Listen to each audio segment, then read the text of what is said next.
Methods of calculating national income chapter 4 में दिया हुआ है। तो देखिए सबसे पहला जो इसमें मेथड दिया हुआ है value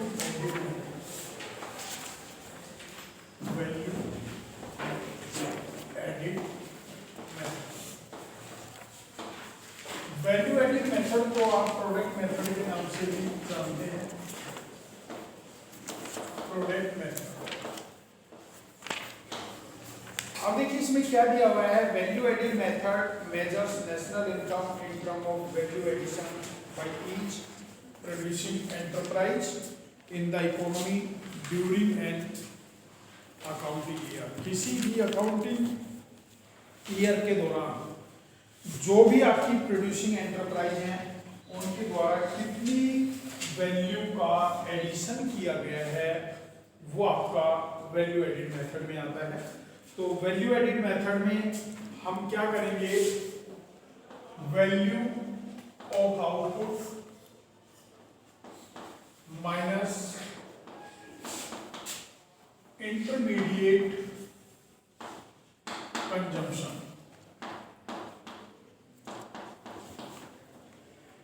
value of output minus intermediate consumptions, और ये क्या होगा, जीडीपी एट मार्केट प्राइस।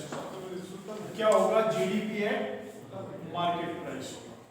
ठीक है, तो इसमें हमें क्या करना है, जीडीपी एट मार्केट प्राइस के लिए सेल्स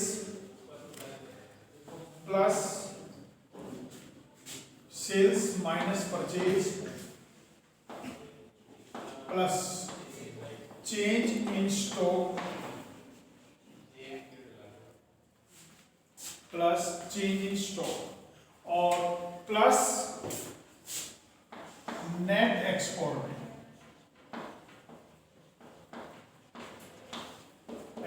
माइनस इनपुट, ये आप इसमें लेके चलें।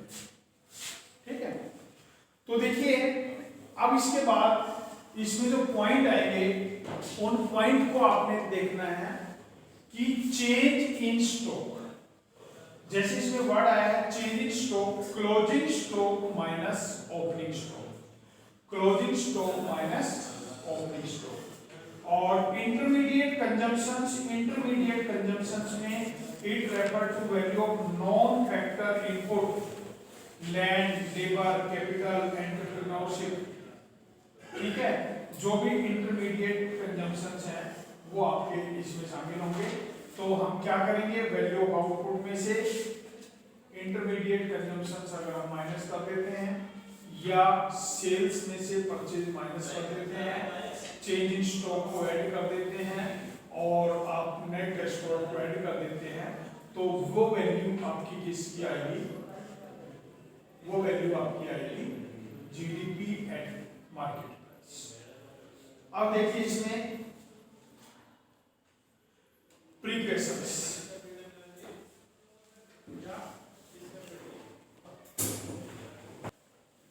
देखेंगे आप कौन कौन सी बातें आपने ध्यान में रखनी है।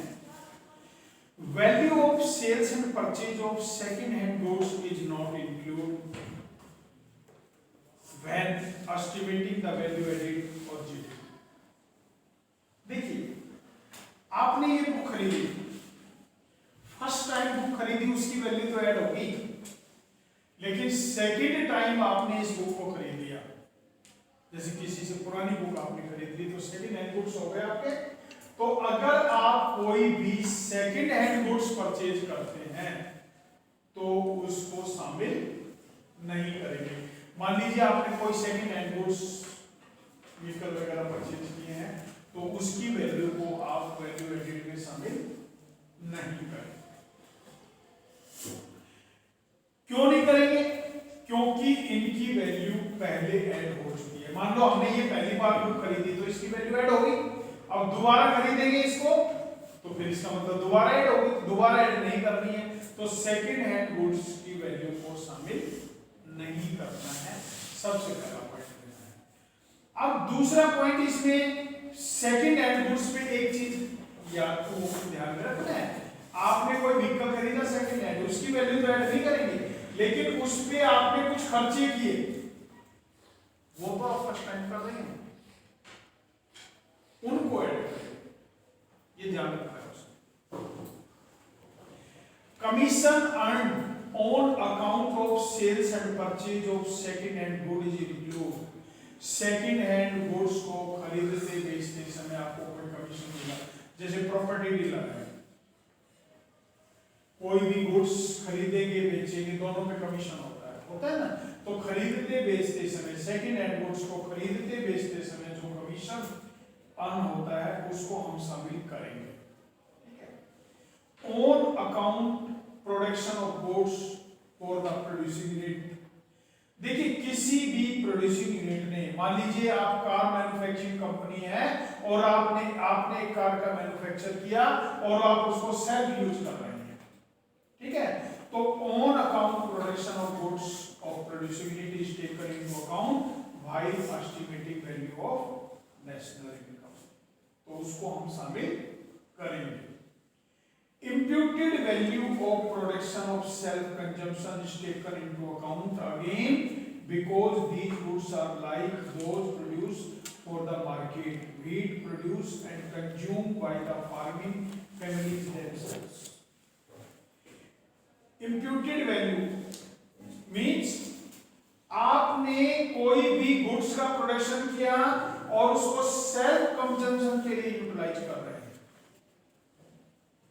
तो हम ये मानकर उसको चलेंगे कि अगर ये हमारे लिए नहीं होते, हम खुद प्रोड्यूस नहीं करते, तो हमें परचेज करने होंगे, तो उनकी वैल्यू जो होगी उस वैल्यू को नेशनल इनकम में शामिल किया जाएगा।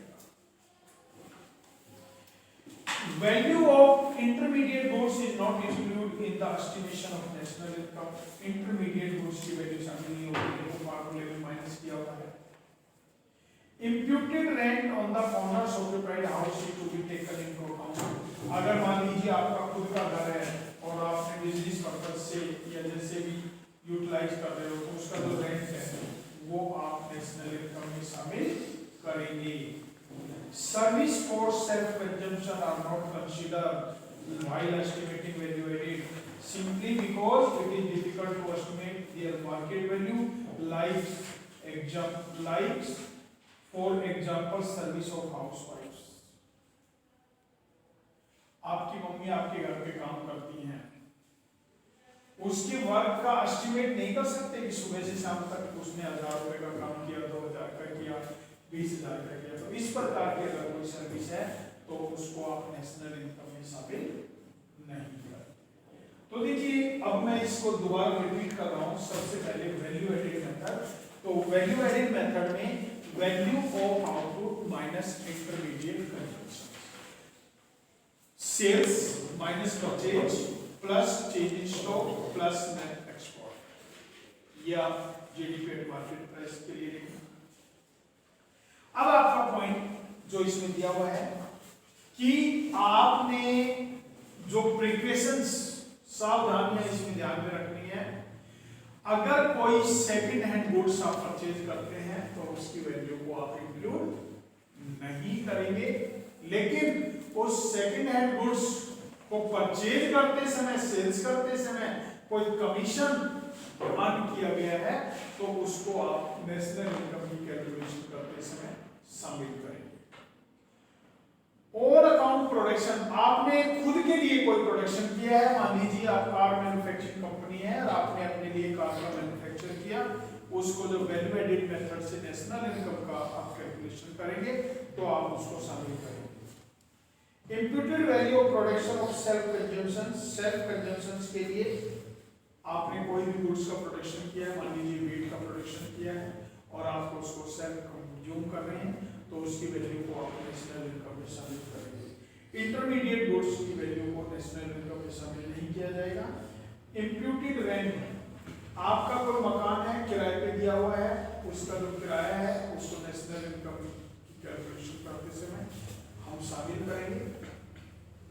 लेकिन सेल्फ कंजम्पशन के लिए आपकी कोई सेवाएं हैं, उसकी जो सेवाएं जो आपने दी हैं उसको हम उसमें शामिल नहीं करेंगे। फॉर एग्जांपल जैसे एक हाउस वाइफ के द्वारा घर पे काम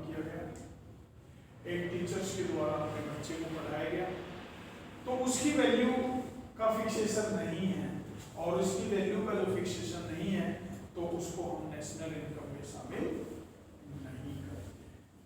अब आपका पॉइंट आता है प्रॉब्लम ऑफ डबल काउंटिंग और वे ऑफ अवॉइडिंग। अब देखिए प्रॉब्लम ऑफ डबल काउंटिंग क्या है।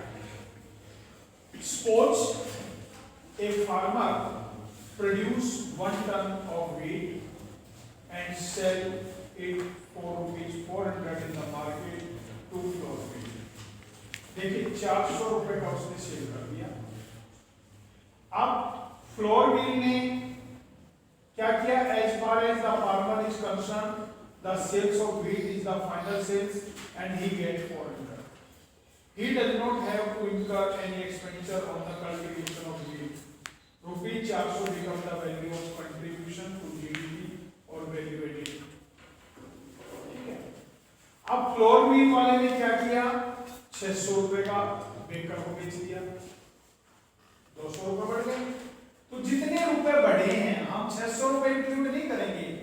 अब 600 रुपए में 400 रुपए इंटरमीडिएट हो गए जो वीट के, तो उसको माइनस करके कितनी वैल्यू ऐड हुई है, 200। तो 200 रुपए को हम शामिल करेंगे।